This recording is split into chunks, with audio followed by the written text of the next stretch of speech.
Gold and diamonds ప్రతి గ్రాముపై 350 రూపాయల తగ్గింపు మరియు లక్కీ డ్రాలో టీవీఎస్ బైక్ మరియు ఎలక్ట్రానిక్ హోమ్ అప్లయన్సెస్ గెలుచుకునే అద్భుతమైన అవకాశం.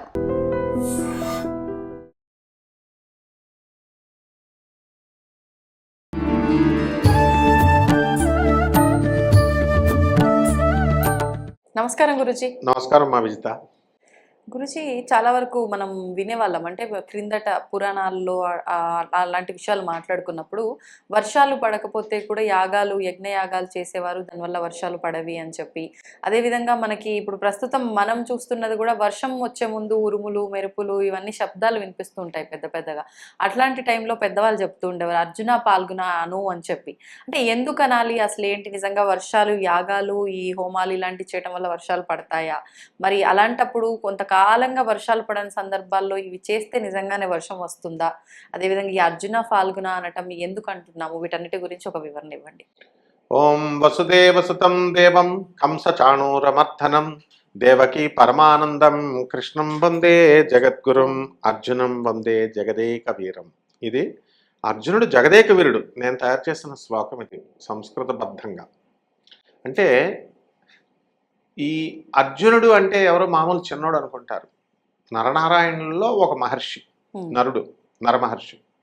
ఆయన శ్రీకృష్ణ పరమాత్మ ఏది చెప్తే చేస్తాడంతే. ఆయన మనసులో కృష్ణుడు తప్ప వేరేది లేదనమాట. అంత అంకిత భావానికి మరో పేరు అర్జునుడు. అందుకనే ఆయన ఒకటే అడిగాడు. ఇప్పుడు వాళ్ళ అన్నదమ్ములు వాళ్ళందరూ లేరు కదా, కృష్ణుడు ఒకటే అడిగాడు, అర్జున నేను నారాయణ సైన్యం అని ఒకటి ఉంటుంది, వాళ్ళు నాలాంటి వాళ్ళు కొన్ని కోట్ల మంది ఇటువైపు పార్టీలో ఉంటారు, వాళ్ళందరూ ఆయుధాలు తీసుకొని యుద్ధం చేస్తారు. నేను ఇటువైపు పార్టీలో నేను ఒక్కడనే ఉంటాను, నేను ఏ సహాయమో చేయను, నాకు తోచింది ఏదో చెప్తాను. నేను ఈ పార్టీ కావాలా ఈ పార్టీ కావాలా, దుర్యోధనుడు నువ్వు తేల్చుకోండి అంటే అర్జునుడు ఏమంటాడు, నాకు ఏ నారాయణుడి సైన్యము వద్దు నాయన, నువ్వు ఉంటే చాలు నాకు, అప్పుడు నువ్వు ఏం చేయకపోయినా పర్లేదు, నారాయణుడే నా పార్టీలో ఉంటే చాలు అన్నాడు. అందువల్లనే అర్జునుడు అయ్యాడు, ఆయన విజయం సాధించాడు. అంటే ఇక్కడ ఏమవుతుందంటే అర్జునుడి దగ్గర అసలు ఏమున్నాయి, గాంధీవం అస్త్రం. అది ఎవరిచ్చారు? వరుణదేవుడు ఇచ్చాడు. కరుణించవా వరుణదేవా అని మన ఎన్టీ రామారావు గారు పాట పాడతారు. ఆ పాట వల్లే ఆయన ముఖ్యమంత్రి అయ్యాడు, వరుణదేవుడిని ఆరాధించాడు ఆయన. అందువల్ల టాప్ విశ్వవిఖ్యాత నట సార్వభౌముడైపోయాడు వరుణుడిని పూజ చేయడం వల్ల. అలాగే తిరుమల తిరుపతి దేవస్థానం వాళ్ళు వర్షాలు పడకపోతే వరుణ యాగాలు చేస్తారు. వరుణ సూక్తాలతో మామూలు కొలంలోకి దిగిపోయి, నదుల్లోకి దిగిపోయి, తిరుపతిలో కొలంలో దిగి వరుణ జపాలు చేస్తారు. అంటే వరుణుని మించిన శక్తి లేదు. ఇప్పుడు మహా ఎండగా ఉంది, ఎండాకాలం తర్వాత వెంటనే చలికాలం ఎందుకు పెట్టలేదు? ఎండాకాలం వెంటనే వరుణకాలం పెట్టారు, వర్షాకాలం. ఎందుకు అంటే బాగా ఎండిపోయి నాలిక దాహం అంటది అగ్నికి, అగ్నిని ఆర్పేసేది, దాన్ని చల్లబరిచేది వరుణశక్తి. అందువల్లనే ఏమంటాడంటే ఈ అర్జున, నువ్వు కర్ణుణ్ణి, భీష్ముడు, ద్రోణుడు వీళ్ళందరూ ఉన్నారయ్యా బాబు, కృపాచార్యుడు, వీళ్ళందరినీ ఎదిరించాలంటే లింగులు టిక్కుమంటూ ఈ పొల్ల ధనస్సు పెట్టుకుని బాణాలు వేస్తే గెలుస్తావు అనుకుంటున్నావా? నువ్వు చెయ్యి, గాంధీవం సంపాదించు. అంటే ఎలా చేయాలి స్వామి అంటే అగ్నిదేవుడి దగ్గర ఉన్నాయి, అగ్నిదేవుడిని పిలువు అంటే అగ్నిదేవుడిని ప్రసన్నం చేసుకుంటాను నేను అని చెప్పేసి అంటాడు. అగ్నిదేవుడు, కృష్ణుడు ఏమంటాడు, అగ్నిదేవుడు నీకు ఎందుకు ఇస్తాడయ్యా, ఎందుకు ఇవ్వాలని రూల్ ఎందుకు ఉంది నీకు అంటాడు. అప్పుడు అర్థమైపోద్ది, త్యాగం చేస్తేనే వస్తాడు ఎవరైనా సరే. అర్జునుడు అప్పుడు ఏం చేస్తాడు, అగ్నిదేవుడికి తన శరీరాన్ని అంతటిని త్యాగం చేసి ఆహుతి చేసేసుకుంటాడు.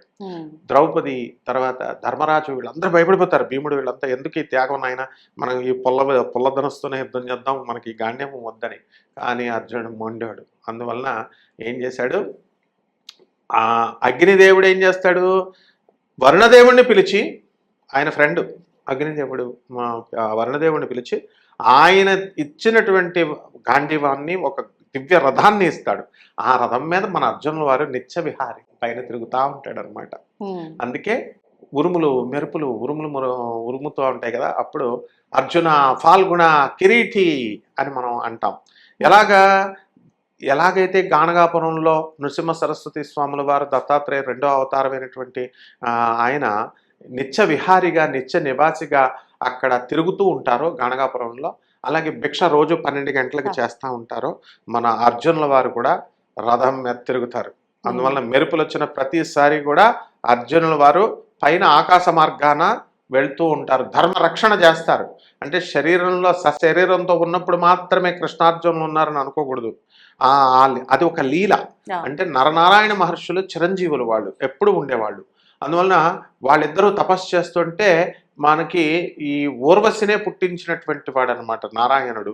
ఆయన తొడ నుంచి పుడతాడు, ఊరువు నుంచి పుట్టింది కాబట్టి తొడ అంటే ఊరువు, ఉరువు నుంచి పుట్టింది కాబట్టి ఊర్వశి అయింది.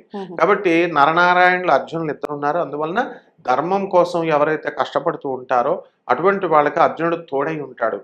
వాళ్ళ రథం మీద ఎవరున్నారు?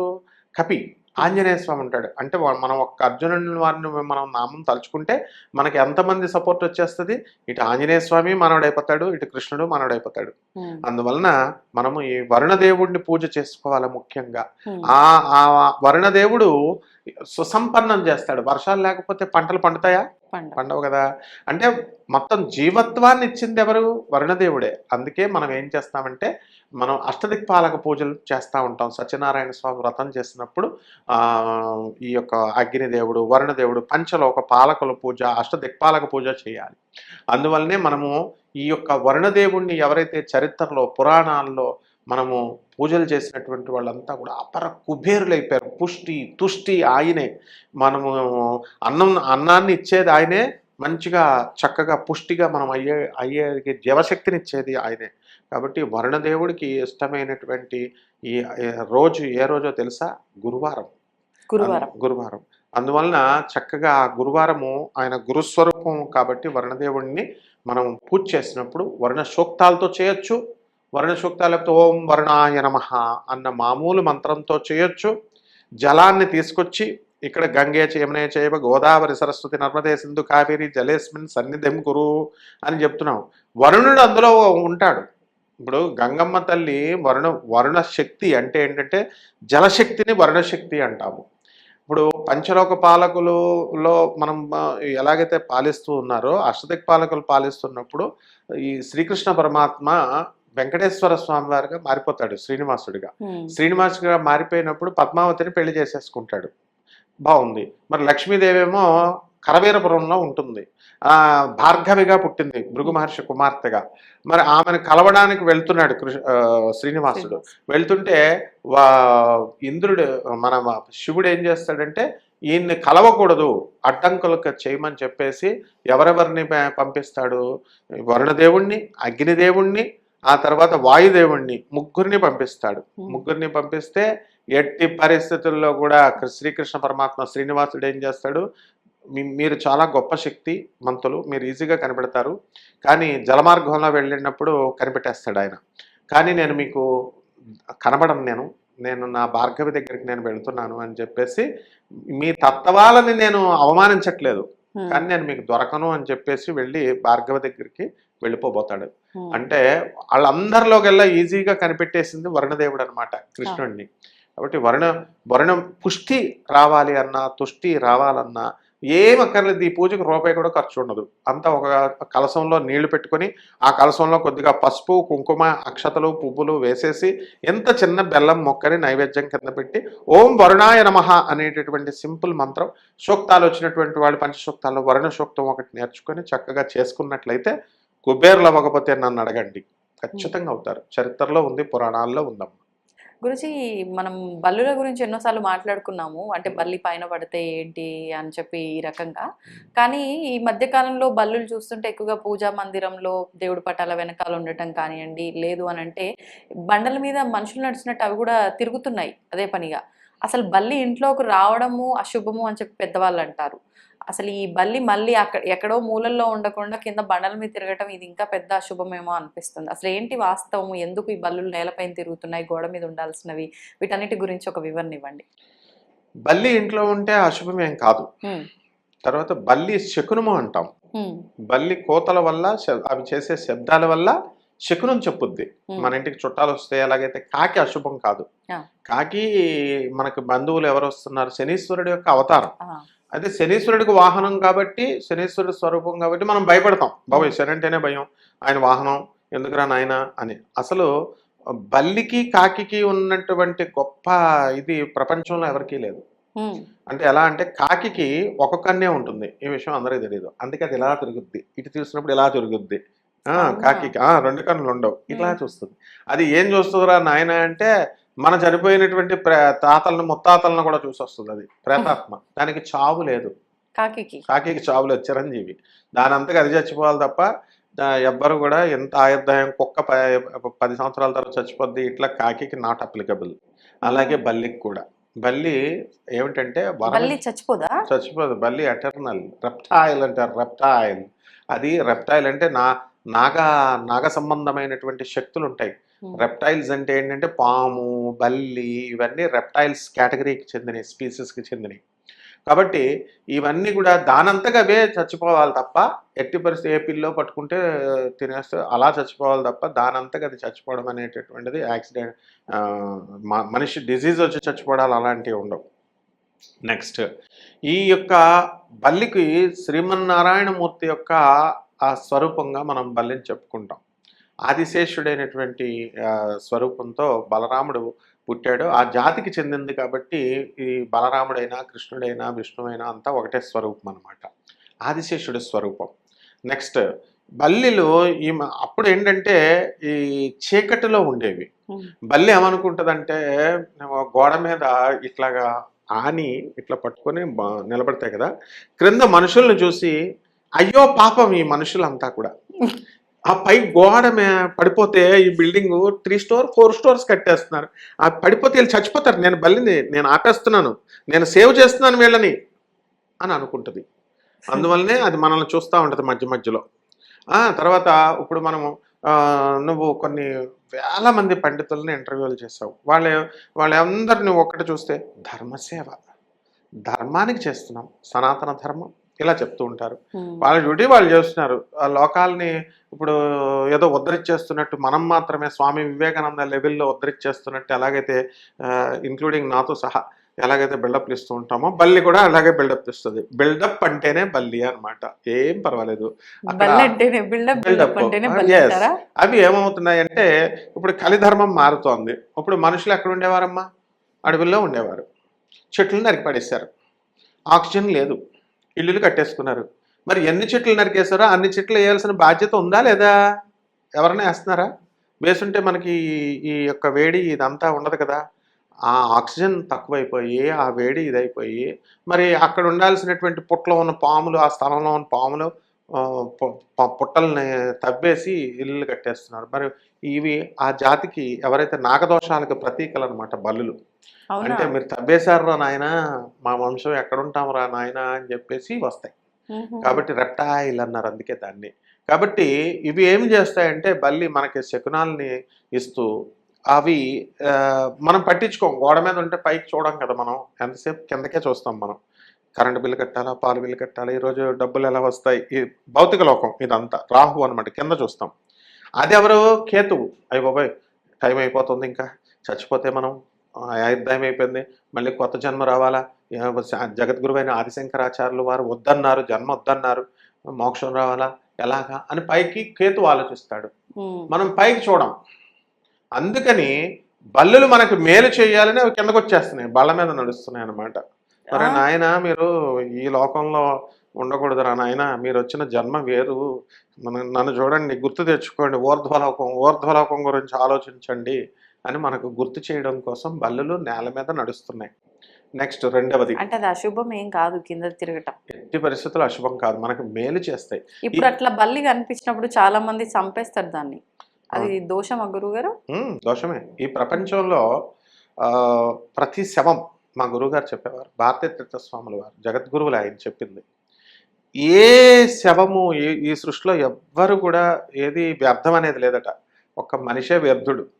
అంటే వాడు చచ్చిపోతే శవాన్ని తీసుకెళ్తున్నారనుకో, ఒక వీధిలో వర్షం వస్తుందనుకో, ఒక ఇంటికి తలుపు కొట్టి ప్లీజ్ వర్షం వస్తుంది కొంచెం మీ అరుగు మీద పెట్టుకుంటాము, కొంచెం 2 నిమిషాలు ఉంచండి అంటే ఒక్కళ్ళు కూడా ఉంచరు.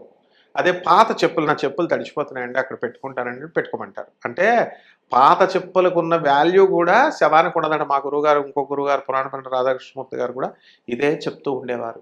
కాబట్టి ఈ ప్రపంచంలో ఎవరైనా ఏ జీవి, అన్ని జీవులు మంచివే, ఒక్క మనిషి మానవుడు ఒక్కడే విషపూరితం, పైకొకటి లోపలికొకటి ఉంటాడు. బల్లులకి అవన్నీ ఏముండవు, డైరెక్ట్ రెప్టైల్ అంటే పాములు వంశం అది. నాయన నీకు నాగదోషం ఉంది, సుబ్రహ్మణ్యేశ్వర స్వామి పూజ చేసుకో. అందుకనే అవి అసలు మన మోక్షానికి ఇవ్వడానికి ఎవరనుకుంటున్నాం? రేపొద్దున దోషాలు పోగొట్టేది, మనకు రేపు మోక్షం ఇచ్చేదే బల్లి. అందుకే కంచి అమ్మవారి గుళ్ళో బల్లుల్ని మనం బంగారు బల్లి, ఈ వెండి బల్లీలు మనం ముట్టుకుని వస్తాం. అవి ముట్టుకున్న వాళ్ళకి సూర్యచంద్రులు ఇద్దరు సాక్ష్యం చెప్తారు, ఫలానా విజిత వచ్చి ముట్టుకుంది, ఫలానా వినోద్ వచ్చి ముట్టుకున్నాడు అని చెప్పేసి ఇట్లాగా సాక్ష్యం చెప్తాయి. దానివల్ల మనకి బల్లి అనేది మన దోషాలను హరిస్తుంది. చూడండి, విషం ఉంటుంది బల్లిలో, కానీ పిల్లి తింటుంది, పిల్లికి ఏం కాదు కదా, అంటే అంత విషపూరితమైనటువంటిది కాదు బల్లి. కాబట్టి బల్లి ఫోబియా చాలా మందికి ఉంటుందన్నమాట. బల్లిని చూడగానే భయపడిపోతారు. నీ ముఖం కూడా అలా ఉంది కాబట్టి బల్లి పేరు చెప్పగానే నీకు కూడా బల్లి ఫోబియా ఉంది. చాలా మందికి కాక్రోచ్, బొద్దింకల ఫోబియా ఉంటుంది. అలా ఒక్కొక్కళ్ళకి ఒక్కొక్క భయం ఉంటుంది. బల్లు అసలు కుక్కల్ని పిల్లల్ని పెంచుకోవడం కాదు, మనం బల్లుల్ని పెంచుకోవాలి. అవునమ్మా, మనకు మేలు చేసేది అది, నాగదోషాలని హరింపజేస్తుంది. మన ఇంట్లో ఎన్ని ఎక్కువ బల్లులు ఉంటే అంత నాగదోషం పోయినట్లు లెక్క. ఇప్పుడు ప్రత్యంగిర అమ్మవారు ఉంది. ఆ అమ్మవారు ఉన్న చోట అమ్మవారు పూజ చేసే వాళ్ళ ఇంటికి పిల్లులు వస్తాయి. వాళ్ళు పెంచక్కర్లేదు, పిల్లులు ఆటోమేటిక్గా అట్రాక్ట్ చేస్తాయి.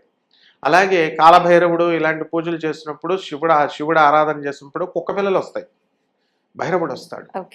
అలాగే ఎవరైతే నాగదోషాలు ఉన్నాయో, నాగేంద్రుడికి సుబ్రహ్మణ్యేశ్వర స్వామి వారి ఆరాధన చేసేటటువంటి వాళ్ళకి వీళ్ళకి అప్పుల బాధ, బల్లులు ఎక్కువ ఉంటే అప్పుల బాధ పోతాయి. అప్పుల బాధ, ఎందుకంటే ఓం శరవణ భవా, నాగదోషం ఉన్నటువంటి వాళ్ళకే ఈ యొక్క అప్పుల బాధలు ఉంటాయి. కాబట్టి బల్లిని రోజు పూజ చేసుకోవాలా. బల్లి మనకి మేలు చేసేటటువంటిదమ్మా. అందువల్లనే ఫోటో కట్టి బల్లెల్ని కంచిలో ఎందుకు పెట్టారు? అయినా ఏ శాస్త్రంలో ఉంది గురూజీ బల్లి పూజ? అన్ని పురాణాలు, బల్లి శకునము అన్ని శాస్త్రాల్లో ఉందమ్మా. బల్లిని పూజించి ఎంతో చూడండి, కాళహస్తిలో చెప్తాను నీకు, సాలెపురుగు, తర్వాత ఈ యొక్క శ్రీకాళహస్తి, ఏనుగు, పాము, కాళము, ఈ మూడిట్లకి మోక్షం ఇచ్చాడు స్వామి. అదేవిధంగా కూర్మావతారము, తర్వాత మత్స్యావతారము, ఇలా ఎలా అయితే ఉన్నాయో ఆ విధంగా పురాణాల్లో ప్రతి జీవికి మోక్షాన్ని ఇచ్చాడు. అండ్ బల్లి అది మన క్రిముల్ని తింటుంది. అది క్రిములు తిల్లి న్యాచురల్ వెజిటేషన్, పొలాలు ఉన్న చోట ఎలుకలు గణపతికి ఆరాధన వాహనం అని ఎందుకన్నారు? ఎలుకలు లేకపోతే పొలాల్లో ఉన్నాయో అన్నీ తినేస్తాయి ఆ క్రిములు. అందువలన ఇవన్నీ నేచర్ని బ్యాలెన్స్ చేసి పరమేశ్వరుడు పుట్టించాడు అనమాట. బల్లులు ఉండాలి, అసలు మనుషులకు ఫ్రెండ్స్ అవి. అందుకనే మన ఇంట్లో పెడతాడు బొద్దింకలు, బల్లులు, కుక్కలు, పిల్లలు, పెట్ యానిమల్స్ అంటారు వీటిని. మన చుట్టూ తిరుగుతున్నటువంటివన్నీ కూడా మనకి ఫ్రెండ్స్ అన్నమాట. పూర్వజన్మలు మన తాతయ్యలు, నాయనమ్మలు వాళ్ళు బల్లులు. అందువలన ఎట్టి పరిస్థితుల్లో కూడా మనము వాటిని చంపకూడదు. రెండవది, వాటికి వీలుంటే మేత పెట్టాలా, మంచినీళ్ళు కూడా అక్కడ పెట్టాలా. అవి ఏం తింటాయో అవి మనం అక్కడ పెట్టి అవన్నీ వేసేస్తే మన నాగదోషం పోద్ది. ఇప్పుడు కుకి వెళ్ళి సుబ్రహ్మణ్యేశ్వర స్వామి పూజ, తర్వాత గోకర్ణం వెళ్ళి మోక్షనారాయణ బలి పూజ, ఆశ్లేష బలి పూజ లక్షలు తగలేస్తారు. మా కన్నడ పూజారులే చేయాలని అబద్ధాలు చెప్పడం, అక్కడికి వెళ్తే వస్తాయని చెప్పడం, ఇలా ఏయో చేస్తూ ఉంటారు. బల్లులకి ఏమున్నాయమ్మా పాపం, చిన్న 4 గింజలు, గంటలు అవి వేసేస్తే అవి తినేస్తాయి అంతే. కాబట్టి ఎట్టి పరిస్థితుల్లో హాని చేయవు. ఆ యొక్క బల్లిని మనము బల్లి శకునము మనకి ఎక్కడ త్వరలో జరగబోయేటటువంటి, అంటే బ్రహ్మదేవుడితో సమానము బల్లి. శకునం చెప్తుందంటే ఏంటి? బ్రహ్మ, అది రాబోయేటటువంటి ఆపద ఉంది, జాగ్రత్త, ఇలా జరుగుతుంది అని చెప్పుద్ది అనమాట. కాబట్టి ఓం శరవణ భవ మంత్రం, బల్లి మంత్రానికి ఏమీ అక్కర్లా. ఓం శరవణమని సుబ్రహ్మణ్యేశ్వర స్వామి మంత్రం చేసుకుంటే, మంగళవారాలు కనుక మనం పూజ చేసుకున్నట్లయితే తప్పకుండా మనకి బల్లులు ఆశీర్వదిస్తాయమ్మా. ధన్యవాదాలు గురుజీ. ధన్యవాదాలు. And for more videos, please subscribe to iDream. Please subscribe to iDream. Please subscribe iDream. And please subscribe to iDream. For more videos, subscribe to iDream.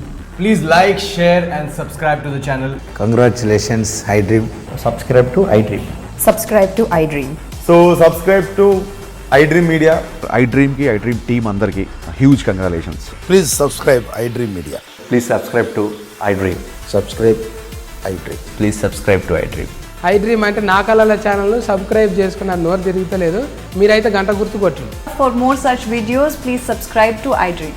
Subscribe to iDream. Please subscribe to iDream. Please subscribe iDream Media. Please do subscribe to iDream. Please subscribe to iDream Media. For best entertainment and information, please subscribe iDream. And don't forget to subscribe to iDream.